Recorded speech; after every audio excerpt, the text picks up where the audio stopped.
Hi, I'm Dr. Vikas Tandon. I'm a consultant spine surgeon at Indian Spinal Injury Center, and I've been working here since 2007. It's almost going to be 16 years now since I've been working here as a consultant spine surgeon. So I'm going to speak now on slip disc.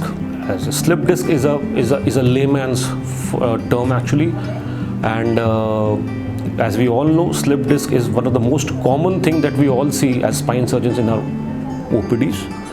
I also want to highlight that slip disc does not come with the age. It can happen in the youngest of the person, or it can happen in the oldest of the guys. And at the same time, it produces symptoms like back pain and mostly radiating to one or the other side of the limb. If it is a cervical region disc which has slipped, it can radiate to the arms on either side depending on the presentation of the disc, whether it is the left-sided disc or it is a right-sided disc. Similarly, if the disc herniation happens in the lower lumbar spine, it can again present with back pain and radiation to either of the leg.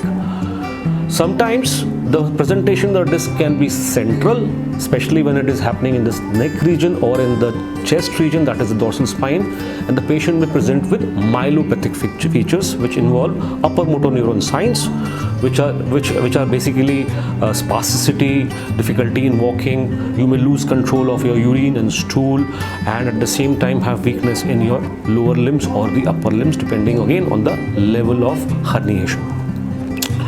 Now, but let's talk about the most common form of slip disc, which is in the lower back. When a person gets a slip disc in the lower back, he would present with a lower back pain along with a radiation to either of the right leg or the left leg. Slip disc without a radiation usually just lead to a little bit of back pain, and in that scenario what is happening, the bulge is so small that it is not hitting on the nerve and it is only causing back pain.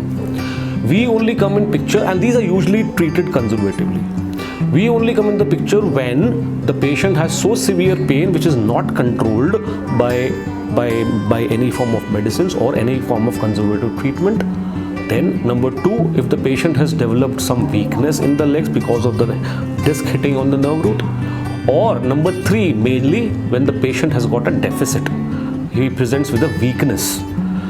Okay, so these are the only, or basically weakness along with development of bowel and bladder symptoms. So if the patient has got a bowel and bladder symptoms along with radiculopathy, that actually becomes a cauda equina syndrome, which is an emergency to be treated.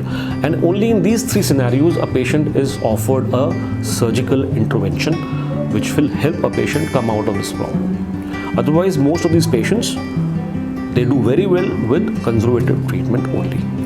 Thank you.